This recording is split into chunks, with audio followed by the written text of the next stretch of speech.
Hello students, आज की class से हम अपने होम साइंस के जो ब्रांच हैं उन 5 ब्रांचों में से हमने अपने होम मैनेजमेंट को, एक्सटेंशन एजुकेशन को, चाइल्ड डेवलपमेंट को, टेक्सटाइल को, इन 4 ब्रांच को कवर कर लिया है। इसके बाद अपना जो नेक्स्ट ब्रांच स्टार्ट किया जाएगा क्लास, वो है न्यूट्रिशन साइंस। जो न्यूट्रिशन साइंस है, इसी के साथ ही एक और भी सब्जेक्ट को ऐड किया गया है जिसे फिजियोलॉजी यानी कि शरीर क्रिया विज्ञान के नाम से जाना जाता है।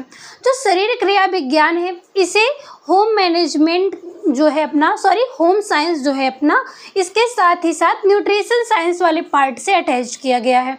मुख्य रूप से 5 ब्रांच ही बताए गए, लेकिन फिजियोलॉजी को जब आप ऐड करते हैं तो उसे लेकर के 6 हो जाते हैं, लेकिन इन दोनों पार्ट को एक साथ में आपको पढ़ाया जाता है। तो इसमें जो है सबसे पहले हम अपने न्यूट्रिशन साइंस की क्लास को कवर करेंगे, उसके बाद जो है फिजियोलॉजी को स्टार्ट करेंगे, और फिजियोलॉजी के बाद हम अपने जो है कवर करेंगे हेल्थ साइंस के, जहाँ से आपके टीजीटी में ज़्यादा करके क्वेश्चन पुटअप किया जाता है, लैब असिस्टेंट के एग्ज़ाम में क्वेश्चन पुटअप किया जाता है। ठीक है, तो एक एक करके हम एक सीक्वेंस से बढ़ेंगे। आप सभी को पता ही है कि पिछली क्लासेस जो हमारी चली हुई हैं उसकी मैराथन क्लासेस भी अपलोड की गई हैं।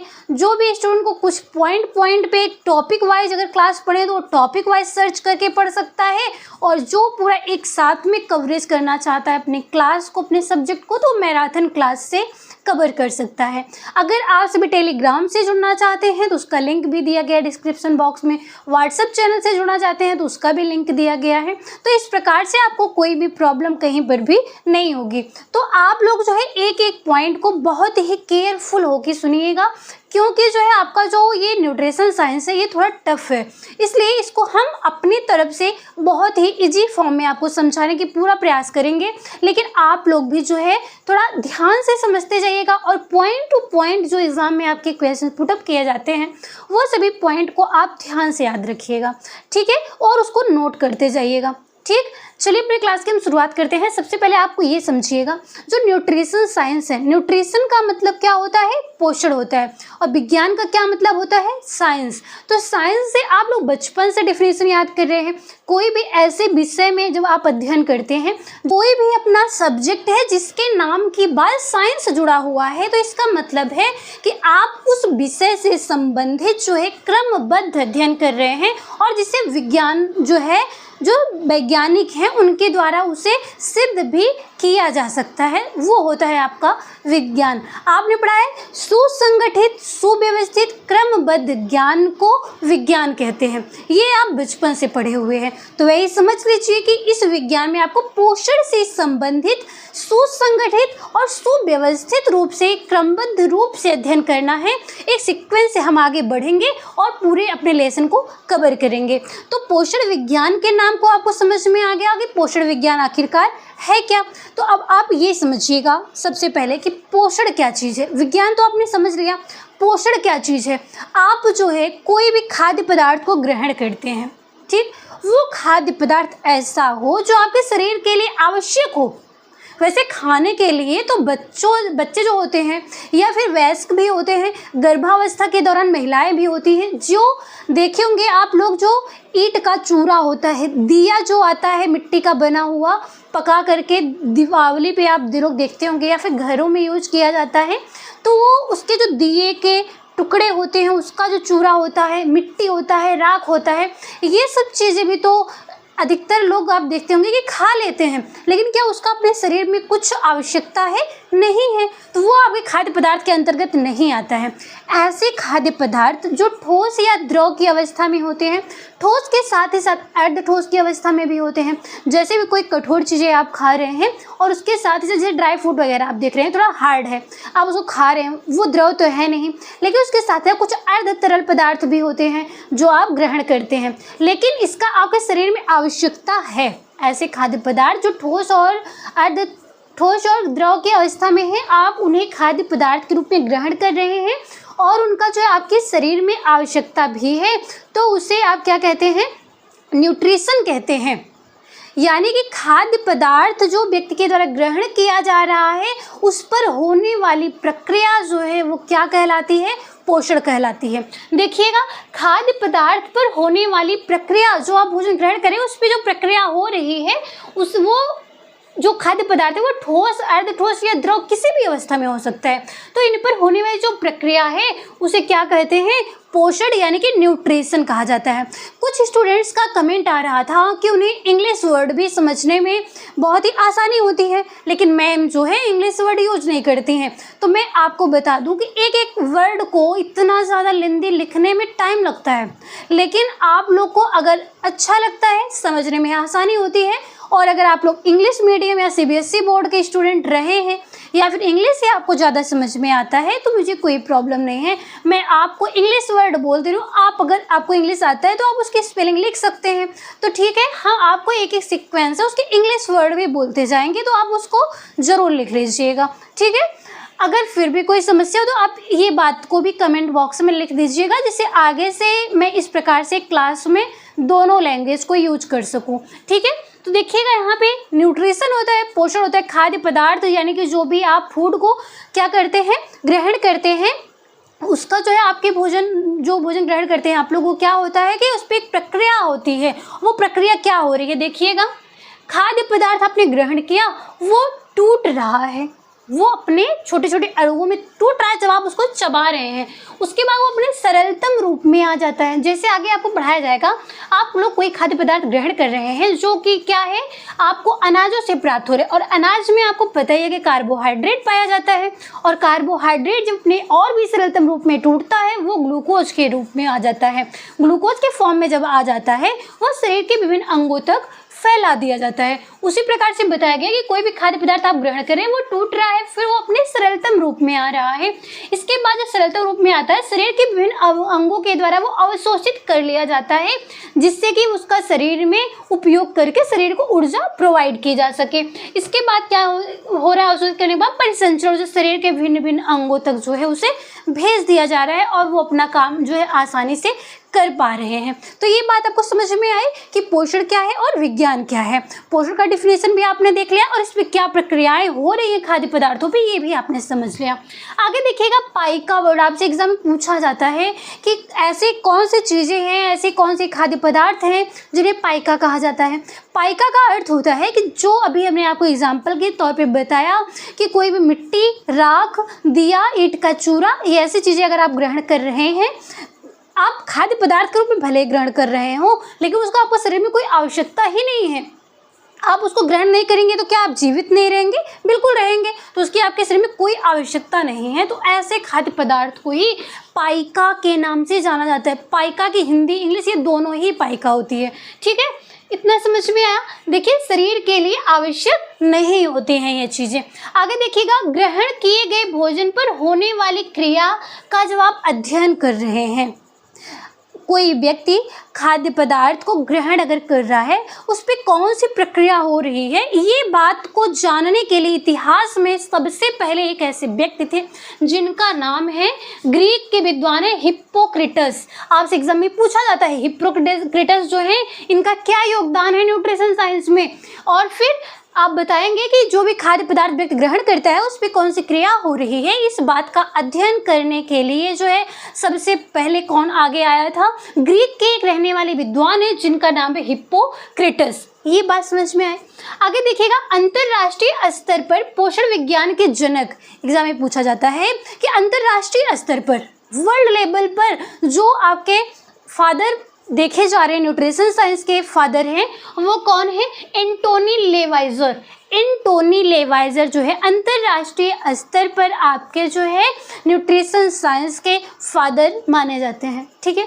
अगला है राष्ट्रीय, यानी कि भारत में अगर पूछा जाए कि पोषण विज्ञान के जनक भारत में कौन माना जाता है, किसे माना जाता है, उनका नाम है डॉक्टर कोलथुर गोपालन।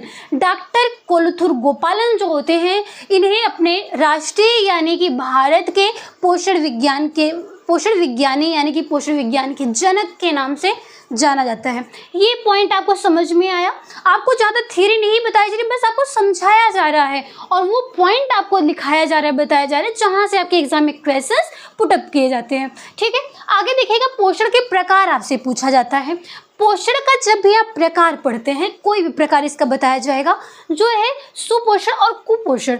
जब भी आप पोषण के प्रकार में सुपोषण और कुपोषण का अध्ययन करते हैं तो उसे समझने के लिए, जानने के लिए आपके लिए इम्पोर्टेंट होता है कि आप सबसे पहले आयु, लिंग, कार्य, शारीरिक संरचना, इनको भी आप ध्यान में रख कर ही आगे बढ़ेंगे। ठीक है, देखिएगा जो पोषण के प्रकार हैं वो दो बताए गए हैं।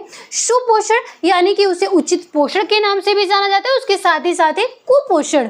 ठीक है, ये उचित नहीं बल्कि ये अनुचित पोषण है। इसमें देखिएगा सुपोषण को दो भागों में बांटा गया, जिसमें से है सबसे पहले संतुलित पोषण और दूसरा है पर्याप्ततम या फिर सर्वोत्तम पोषण। जो आपका संतुलित पोषण होता है, अब आप इन पॉइंट को ध्यान में रखिएगा, आयु, लिंग, कार्य, शारीरिक संरचना, इनको भी ध्यान में रखेंगे।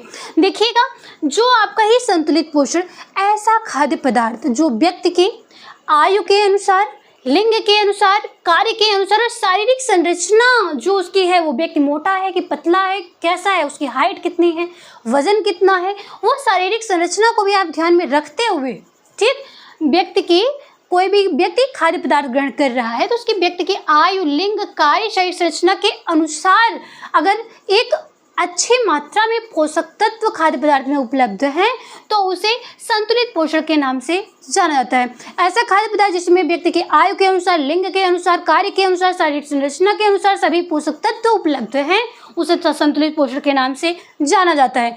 आई होप आपको किसी पॉइंट पे समस्या नहीं हुई होगी।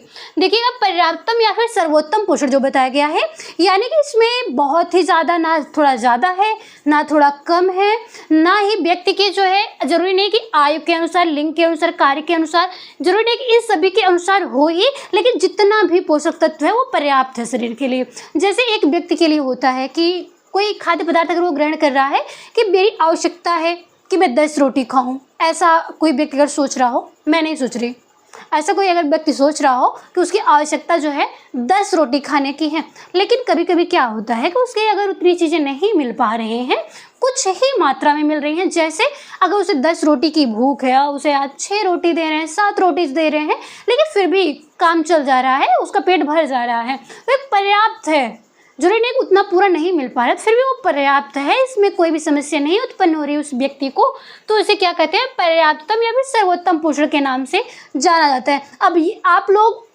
को समझाने के लिए हमने ये जो वर्ड एग्जाम्पल यूज किया, आप लोग ये ऑप्शन में मत देखने लगिएगा, वहाँ पे ऐसी चीज़ नहीं लिखी होंगी, आपको समझने के लिए बताया जा रहा है कि जो व्यक्ति आवश्यकता है उससे आवश्यकता के अनुसार अगर कुछ थोड़ी मात्रा में कम भी अगर मिलता है, फिर भी अगर उसका कार्य चल रहा है, शरीर का कोई भी शरीर की क्रिया पे कोई इफेक्ट नहीं पड़ रहा है, तो उसे पर्याप्तम या सर्वोत्तम पोषण के नाम से जाना जाता है। दूसरा है आपका कुपोषण। कुपोषण का क्या मतलब होता है कि ऐसे खाद्य पदार्थ जिसमें व्यक्ति की आयु के अनुसार, लिंग के अनुसार, कार्य के अनुसार, शारीरिक क्रिया, शारीरिक संरचना के अनुसार खाद्य पदार्थ उचित मात्रा में उपलब्ध ही ना हो। जैसे इसके 3 प्रकार बताए गए हैं, अतिपोषण, अल्पपोषण और विशिष्ट कुपोषण। ये 3 कुपोषण के प्रकार बताए गए हैं। ऐसे खाद्य पदार्थ जिसमें उपलब्ध होने वाले जो पोषक तत्व हैं वो शरीर की आवश्यकता से अधिक उपलब्ध हो गए हों। कोई व्यक्ति की भूख 10 रोटी है, वो आधी रोटी और एक्स्ट्रा खा सकता है, लेकिन वो अगर आप कहें कि 15 रोटी अगर आप उसको दे रहे हैं, ज़बरदस्ती इनाम रख दिए उसको खाने के लिए, कितना इनाम दिया जाएगा आप खा लीजिए, तो वो खा लेगा, लेकिन उसके शरीर पे क्या उसका इफेक्ट पड़ेगा, वो उसके स्वास्थ्य के लिए अच्छा नहीं है। तो वही बातें बताई जा रही। कुपोषण जो है उसमें अति पोषण बताया गया, जब खाद्य पदार्थ जो आप ग्रहण कर रहे हैं उसके द्वारा किसी पोषक तत्व की आपके शरीर में अधिकता हो जा रही है और उसकी वजह से अगर आपके शरीर में कोई समस्या उत्पन्न होती है, कोई रोग उत्पन्न होता है, तो उसे अति पोषण के नाम से जाना जाता है। और इसके जस्ट अपोजिट कोई ऐसा खाद्य पदार्थ जिसमें व्यक्ति की आयु के अनुसार, लिंग, कार्य, शारीरिक संरचना, इन सभी के अनुसार अगर उचित मात्रा में उपलब्ध ना हो, बहुत ही कम मात्रा में उपलब्ध हो सभी पोषक तत्व, जिनके वजह से व्यक्ति के शरीर में समस्याएं उत्पन्न हो रही हैं, तो उसे अल्प पोषण के नाम से जाना जाता है। अब इन दोनों में आप एक एग्जाम्पल समझ लीजिएगा, आगे आपको एक पॉइंट टू पॉइंट सभी पोषक तत्वों के साथ समझाया जाएगा, लेकिन यहाँ पे आप समझने के लिए देख लीजिएगा। अति पोषण में व्यक्ति का मोटापा हो गया, हृदय रोग हो गया, ये सभी क्या है कि व्यक्ति के अति पोषण के अंतर्गत आते हैं। और जब व्यक्ति के शरीर में मोटापा आता है तो हार्ट अटैक की समस्या आ रही है, डायबिटीज की समस्या आ रही है, तो ये सभी अति पोषण यानी कि व्यक्ति जो खा खा के मर रहा है। खा खा के मरने का क्या मतलब है कि उसे शरीर में आवश्यकता से अधिक खाद्य पदार्थ उपलब्ध हो गए हैं, जिसकी वजह से उसे बीमारियां हो रही हैं।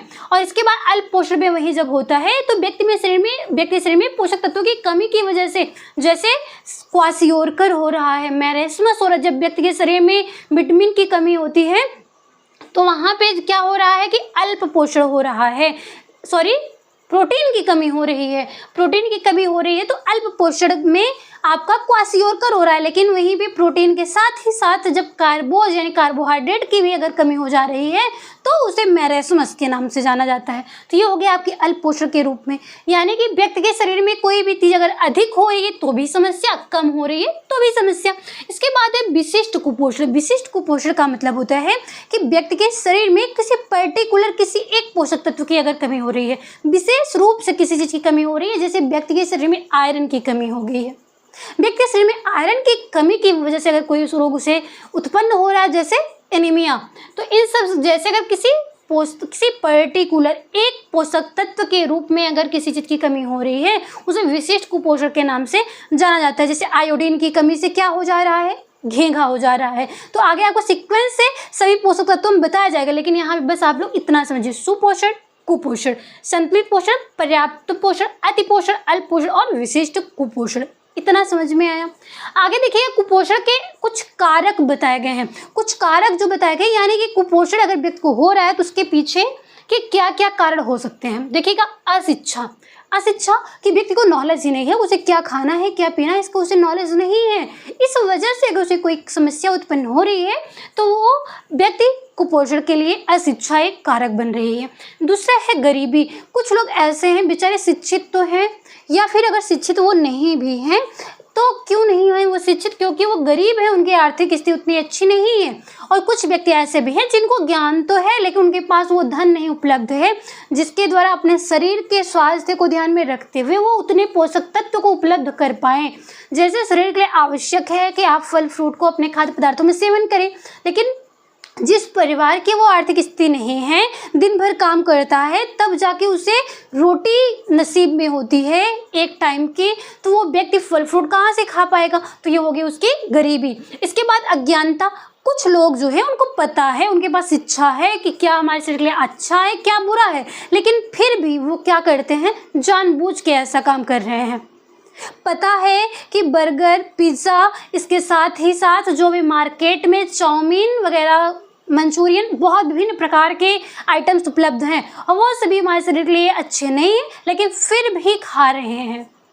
ये सब जानते हुए कि बहुत ही ज़्यादा मसाले युक्त, बहुत ही ज़्यादा वसा युक्त अगर कोई भी खाद्य पदार्थ भी ग्रहण कर रहा है वो शरीर के लिए हानिकारक है, फिर भी ग्रहण कर रहा है। शिक्षित होते हुए भी वो शिक्षा किसी काम की अगर नहीं है फिर भी वो उस पर गलत काम ही कर रहा है, तो उसे अज्ञानता कहा जाता है। ये अज्ञानता आपके कुपोषण का एक बहुत बड़ा कारक है। दूसरे आदतें। कुछ व्यक्ति की आदतें ऐसी हो गई, ऐसी दिनचर्या हो गई है जैसे कि मैंने बचपन से कभी खाया नहीं है, आज मेरी ये खाने की इच्छा नहीं होती है, चाहे इसकी वजह से उन्हें हर रोज़ डॉक्टर के पास जाना पड़ता हो, लेकिन फिर भी उनकी आदत है कि मुझे जो पसंद है मुझे वही खाना है, चाहे शरीर के लिए अच्छा हो या ना हो। इसलिए जो शरीर के लिए आवश्यक चीज़ें हैं, जिनका आपके शरीर में जो है ऊर्जा के रूप में, शरीर में नियंत्रक के रूप में, शरीर के रख रखाव के रूप में, इन सभी चीज़ों में जो कार्य कर रहे हैं, ऐसे पोषक तत्वों से युक्त खाद्य पदार्थों को ग्रहण करना चाहिए। ठीक है, ये आपकी आदतें हो गई। इसके बाद है भ्रांतियाँ या फिर अंधविश्वास। भ्रांतियाँ, अंधविश्वास का मतलब है कि ऐसा कहा गया है जैसे कि कुछ लहसुन प्याज नहीं खाना है, सावन चल रहा है तो सावन में लहसुन प्याज नहीं खाना है। क्यों नहीं खाना है? इसके साथ ही साथ कभी किसी अंधविश्वास में, कुछ भ्रांतियों में हमारे यहाँ ये चीज़ नहीं बनेगी, ऐसा बन रहा था तो किसी के साथ कोई घटना हो गई तब से हमारे यहाँ ये चीज़ बनी ही नहीं, अब कभी नहीं बनेगी। ऐसी भ्रांतियाँ, ऐसे अंधविश्वास रखे गए हैं, जबकि जो भी लहसुन प्याज वगैरह है वो आपके शरीर के लिए रोग निरोधक का कार्य करते हैं। इसलिए ऐसे अंधविश्वासों में अगर बंध करके किसी व्यक्ति के साथ ऐसा हो रहा है, उसके शरीर में विभिन्न प्रकार के रोग उत्पन्न हो रहे हैं, कोई किसी प्रकार से समस्या से ग्रस्त है शारीरिक रूप से, तो वो क्या है, अंधविश्वास या भ्रांतियों की वजह से वो कुपोषित हो गया है। ठीक है, कुपोषित का मतलब ये नहीं कि एकदम व्यक्ति दुबला हो जाए, उसे चलने फिरने की हिम्मत नहीं है, ऐसा कुपोषण का मतलब नहीं होता, बल्कि जो शरीर में विभिन्न प्रकार के रोग वगैरह उत्पन्न हो रहे हैं वो सभी में ये बातें आती हैं। आगे है मिलावट। कुछ खाद्य पदार्थ ऐसे हैं जिनके साथ ही साथ अन्य खाद्य पदार्थों के जो मिला दिए जा रहे हैं, जैसे काली मिर्च के साथ जो है जो पपीते का बीज है उसको मिला दे रहे हैं। ठीक है, अरहर की दाल के साथ खेसारी दाल को मिला दिया जा रहा है, जिसकी वजह से लेथरिज्म नामक रोग हो जा रहा है, जिसे आप लकवा कहते हैं। ठीक है, आप लोग केसर खाते हैं, केसर में जो है मक्के की जो बाल होती है, मक्के के ऊपर जो बाल की तरह उसमें रेशे निकले होते हैं, उनको जो कलर करके ऐड कर दिया जा रहा है। तो ये सारी चीज़ें क्या हैं, ये सारी चीज़ें सेहत के लिए बहुत ही खराब होती हैं। तो ये चीज़ें आपके कुपोषण का कारण बन रही हैं। और मिलावट के अंतर्गत सिर्फ और सिर्फ वही चीज़ें नहीं आती हैं जो अलग से मिलाई जा रही हैं, बल्कि वो चीज़ें भी आती हैं जो खाद्य पदार्थों में से निकाल ली गई हैं।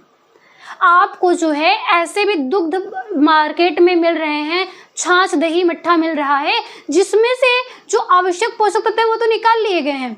जैसे अगर घर पे कोई दही मक्खन वगैरह यूज कर रहे हैं, आप लोग मट्ठा यूज कर रहे हैं, छाछ यूज कर रहे हैं, तो वहाँ पे जो आपको देखने को मिलता है कि उसमें मक्खन वगैरह भी साथ में रहता है। लेकिन अगर आप मार्केट से लेके आ रहे हैं, दूध लेके आ रहे हैं या फिर छाछ लेके आ रहे हैं, तो क्या वो पोषक तत्व उसमें उपलब्ध हैं, बल्कि उसको निकाल लिए गए हैं। तो इस प्रकार से जो चीज़ें आपको देखने को मिलती हैं वो मिलावट के अंतर्गत ही आती हैं। इसके बाद है जनसंख्या वृद्धि। जनसंख्या वृद्धि भी एक बहुत ही महत्वपूर्ण कारक के रूप में देखा जाता है कुपोषण में। जहाँ इतनी गरीबी है और जनसंख्या बढ़ती जा रही है, लेकिन उसके हिसाब से जो है बच्चों को पोषण नहीं उपलब्ध हो पा रहा है, तो वो भी आपके कुपोषण का एक बहुत ही महत्वपूर्ण कारक माना जाता है। इसके बाद चिंता। चिंता जो है इसकी वजह से व्यक्ति कुपोषित हो रहा है। खाने पीने के लिए किसी भी चीज़ की कमी नहीं है, लेकिन वो व्यक्ति इतना चिंतित है कि उसे कोई भी खाद्य पदार्थ भले ग्रहण कर रहा है, लेकिन उसका इफेक्ट उसकी बॉडी पे नहीं हो रहा है। तो ये चिंता भी एक कुपोषण का बहुत बड़ा कारक है। इसके बाद है रोग। कुछ शारीरिक रोग भी ऐसे हैं जिसकी वजह से व्यक्ति जो है धीरे धीरे उसके शरीर पे कुपोषण का इफेक्ट पड़ता जाता है। ये बात समझ में आई आपको।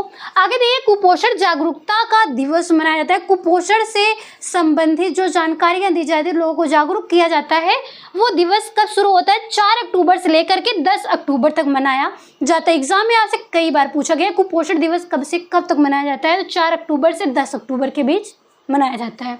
इसके बाद किसी देश के पोषण स्तर को ज्ञात करने के लिए कैसे सैंपल की आवश्यकता होती है? जब भी किसी भी देश का वर्ल्ड लेवल में बताया जा रहा है, किसी भी देश का अगर आप पोषण स्तर ज्ञात करना चाहते हैं, तो वहाँ पे जो है 5 वर्ष के जो बच्चे होंगे, अगर उनको आप सैंपल के रूप में लेते हैं, तो सभी अवस्थाओं के जो व्यक्ति हैं उनके पोषण स्तर को आप ज्ञात कर सकते हैं। तो ये हो गया आपका 5 वर्ष के बच्चों को सैंपल के रूप में लेते हैं। ये आप लोग पॉइंट याद रखिएगा। किसी भी देश का पोषण स्तर जानना है, 5 वर्ष के बच्चों को आप सैंपल के रूप में लेते हैं, जिनका आप पोषण मान ज्ञात करते हैं। ये इतना पॉइंट समझ में आया आप लोगों को। आगे देखिएगा कि भारत में पोषण स्तर किस प्रकार से है। भारत में पोषण से संबंधित क्या चीज़ें हैं जो आपके एग्जाम में बार बार पूछी जाती हैं। देखिए, भारत कुपोषण का दोहरा भार उठा रहा है। दोहरा भार का मतलब है, अभी आपने पढ़ा कुपोषण में अति पोषण और अल्प पोषण। तो ये जो अति पोषण है और अल्प पोषण है, ये पहला हो गया और ये दूसरा हो गया। ये दोनों ही भार हैं जो अपना भारत उठा रहा है, क्योंकि अपने भारत में ऐसे लोग हैं जो इतने सक्षम हैं, इतने संपन्न परिवार से हैं, खाने पीने की किसी चीज़ की कमी नहीं है, खा रहे हैं, आवश्यकता से अधिक खा रहे हैं, हर समय समय पे जो भी मिल रहा है खाते जा रहे हैं। अधिक खाने की वजह से उनके शरीर में पोषक तत्वों की अधिकता हो जा रही है, जिसकी वजह से वो व्यक्ति जो है रोगी हो चुके हैं। एक समस्या ये है। और दूसरा क्या है? अल्प पोषण। शुरू से लेकर के अभी तक देखने को मिल रहा है कि भूखमरी की वजह से या फिर गरीबी की वजह से, अभी आपने इतने कारक को पढ़ा है, इन सभी के कारण जो है कुछ व्यक्ति जो है उपलब्ध नहीं कर पा रहे हैं उन खाद्य पदार्थों को।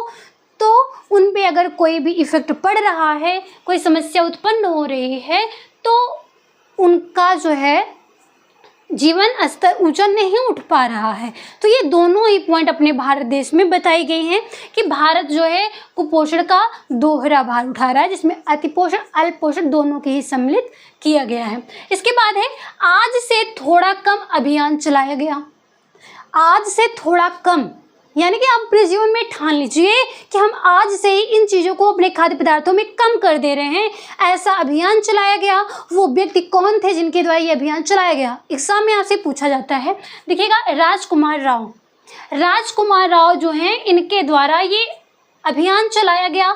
आज से थोड़ा कम। आज से थोड़ा कम का क्या मतलब है?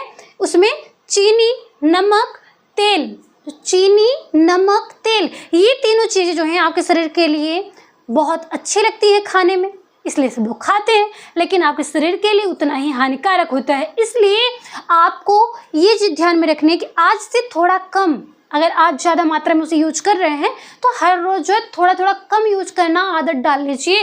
ये एक अभियान चलाया गया। क्यों? भारत के जो पोषण स्तर में इतनी गिरावट आ रही है, इतनी समस्याएं हो रही हैं, भारत जो कुपोषण दोहरा भार उठा रहा है, इन्हीं की वजह से ये अभियान चलाया गया, जिससे कि लोगों को जागरूक किया जा सके। ठीक है, अगला है शुगर बोर्ड। शुगर बोर्ड जो है, इसमें देखिएगा एक अभियान है। शुगर बोर्ड अभियान जो है CBSE बोर्ड द्वारा चलाया गया, central board of secondary education, इसके द्वारा ये अभियान चलाया गया शुगर बोर्ड, जिसमें बच्चों की जागरूकता के लिए जितने भी CBSE बोर्ड के विद्यालय हैं, इससे संबंधित जो और भी संस्थाएं हैं, उन सभी में लोगों को जागरूक करने के लिए एक डेट दी गई, जो क्या अभी की बात है, ये 15 जुलाई 2025 तक का ही लक्ष्य रखा गया था कि 15 जुलाई 2025 यानी कि कल का ही दिन, यहाँ तक बताया गया था, ये टारगेट बनाया गया था कि इसी दिन लोगों को इसी दिन तक जागरूक कर देना है लोगों को कि शुगर वगैरह जो है आप लोग अपने खाद्य पदार्थ में कम ऐड करिए, और अगर इसकी अधिकता हो रही है तो जो मधुमेह वगैरह हो रहा है, मोटापा हो रहा है, जो बच्चे विद्यालय जा रहे हैं उनमें आपको देखने को मिल रहा है कि मधुमेह हो जा रहा है, यानी कि डायबिटीज़ हो जा रहा है, मोटापा आ जा रहा है। तो ये सारी समस्याओं से निपटने के लिए बच्चों को और उनके पेरेंट्स को जागरूक करने के लिए, सभी विद्यालयों को जागरूक करने के लिए सभी को जोड़ा जा रहा है, और वो जोड़ने का जो लक्ष्य का टारगेट एक निश्चित बनाया गया था वो 15 जुलाई 2025 तक का माना गया था। अब जरूरी नहीं कि यहीं तक हो जाए, एक टारगेट बनाया गया था, अगर इतने पूरा नहीं हो रहा है तो उसे और भी आगे बढ़ाया जाएगा, लेकिन एक लक्ष्य बनाया गया था। ठीक है, आगे देखिएगा, मधुमेह की राजधानी। आपसे एग्जाम में पूछा जाता है कि मधुमेह की राजधानी किसे कहा जाता है? वो हो गया आपका भारत। भारत को मधुमेह की राजधानी क्यों घोषित कर दी गई और किसी कंट्री को तो नहीं किया गया?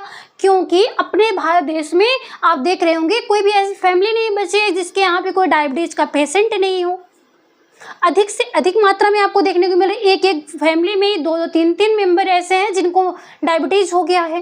तो ये सारी चीज़ें समस्याएं उत्पन्न हो रही हैं। इन सबको देखते हुए भारत को मधुमेह यानी कि डायबिटीज की कैपिटल यानी कि राजधानी घोषित कर दिया गया है। ठीक है, ये आपसे एग्जाम में पूछा गया है। इसके बाद देखिएगा, भारत के पोषण संबंधी कुछ कदम उठाए गए, उसमें से कुछ बताया गया है जो आपके एग्जाम में पूछा जाता है। एग्जाम में यहाँ से पूछा कि भारत के पोषण संबंधी कुछ कदम उठाए गए हैं, उसमें से क्या क्या है, तो ये आपको याद रखना है। एक एक पॉइंट को नोट करिएगा। मिशन पोषण 2.0 ये लॉन्च किया गया। इसके बाद है एकीकृत बाल विकास सेवा, ICDS का नाम आपने सुना ही है, जिसके द्वारा जो है 6 वर्ष के बच्चों के आहार प्रोवाइड किए जा रहे हैं। ठीक है, आगे देखिएगा, प्रधानमंत्री मातृ वंदना योजना PMMVY, तो ये आपके प्रधानमंत्री के द्वारा ये योजना शुरू की गई। मध्याह्न भोजन योजना यानी कि जो मिड डे मील चलाया जा रहा है काफ़ी लंबे समय से बच्चों को विद्यालयों में दोपहर के भोजन के लिए, जिससे कि उनके जो बच्चे वहाँ पे पढ़ाई कर रहे हैं उनके पोषण स्तर को ध्यान में रखा जा सके। इसके बाद एक किशोर बालिकाओं के लिए योजना चलाई गई जिसे SHG के नाम से जाना जाता है। उनके पोषण स्तर को ध्यान में रखते हुए जो किशोरावस्था की बालिकाएं हैं, जहाँ पे उनका शरीर जो है विभिन्न प्रकार के समायोजन से लड़ रहा है और शरीर का विकास हो रहा है, डेवलपमेंट हो रहा है, तो ऐसे विकास को ध्यान में रखते हुए किशोर बालिकाओं के लिए योजना चलाई गई। इसके बाद है माँ का पूर्ण स्नेह कार्यक्रम। माँ का जो पूर्ण स्नेह कार्यक्रम है, जिसे माँ के नाम से जाना जा रहा है, MAA, इस योजना या कार्यक्रम के रूप में चलाया गया। फिर अगला है पोषण वाटिकाएं जो चलाई गई हैं। तो ये हो गया आपका भारत के पोषण संबंधी कुछ भारत में कदम उठाए गए हैं लोगों को उचित पोषण उपलब्ध कराने के लिए। तो ये आपको समझ में आया कि भारत में पोषण से संबंधित क्या इंपॉर्टेंट पॉइंट एग्जाम में आपसे पूछे जाते हैं। आपके कोई भी एग्जाम में टीचिंग के वो सभी में पूछे जा रहे हैं सारे क्वेश्चंस। इसके साथ ही साथ जो भी स्टूडेंट आपके ग्रेजुएशन में है और पोस्ट ग्रेजुएशन में अगर वो न्यूट्रिशन साइंस से अपना होम साइंस का PG कर रहे हैं और वो आपके होम साइंस के जो टीचिंग एग्ज़ाम है या फिर लैब असिस्टेंट का एग्ज़ाम है, सभी में ये बहुत ही इम्पॉर्टेंट जो आपका न्यूट्रिशन साइंस का ब्रांच है वो अदा करता है। ठीक है, देखिएगा भोजन के प्रकार बताया गया।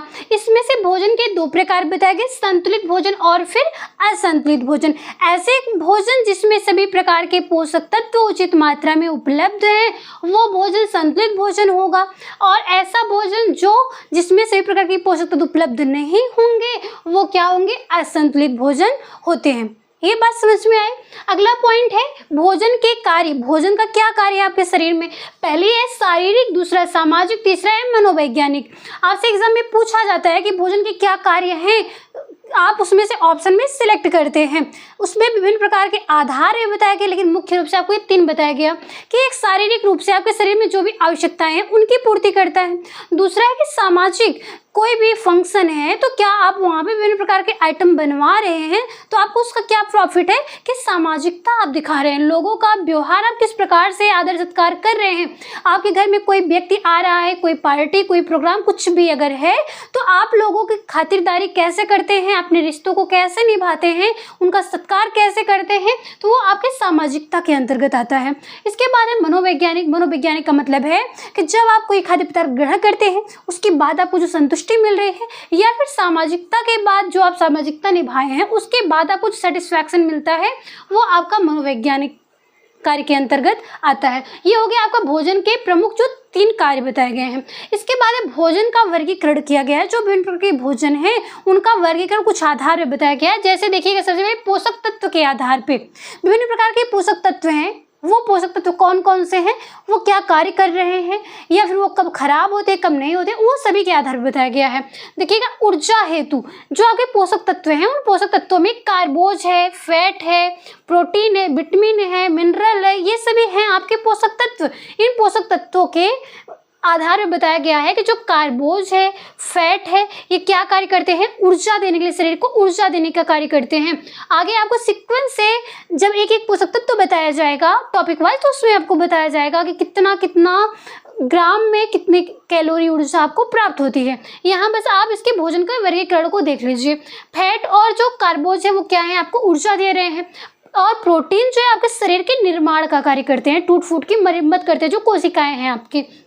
आगे है शरीर को सुरक्षा प्रदान करने के लिए विटामिन और फिर जो मिनरल होते हैं, ये यहाँ पे विटामिन और मिनरल, इनका कार्य होता है क्या, शरीर में सुरक्षा देने के लिए।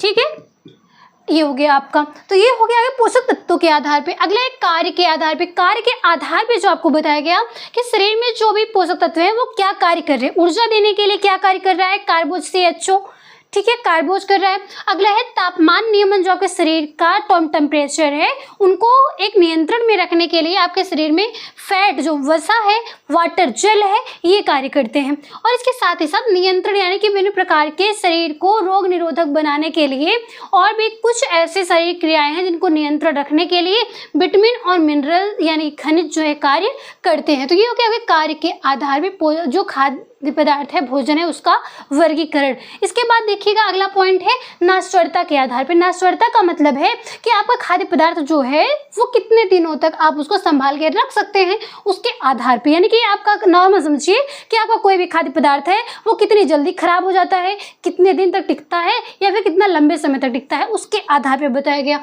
जिसमें सबसे पहले बताया गया है शीघ्र नाश्वर, दूसरा अर्धनश्वर, तीसरा अनश्वर। शीघ्रनश्वर ऐसे खाद्य पदार्थ जो जल्दी ही नष्ट हो जाते हैं।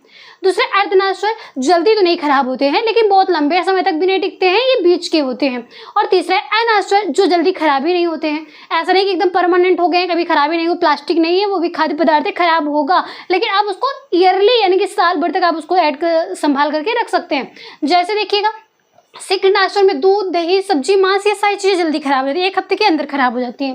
अर्धनश्वर सूजी, बेसन, मैदा, आटा, ये सारी चीज़ें हैं जल्दी खराब नहीं होती हैं, अर्धनश्वर के अंतर्गत आती हैं।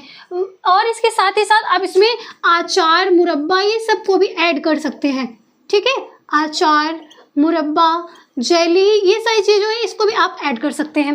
और इसके बाद अनश्वर में गेहूँ, चावल, दाल, तेल, ये सारी चीज़ जो है इसको आप साल भर तक संभाल के रख सकते हैं। तो ये हो गया आपका अनश्वर। और अर्धनश्वर जो हमने अचार, मुरब्बा बताया, अब आप ये मत कहिएगा कि जो आपका खाद्य पदार्थ है वो लंबे समय तक चलेगा।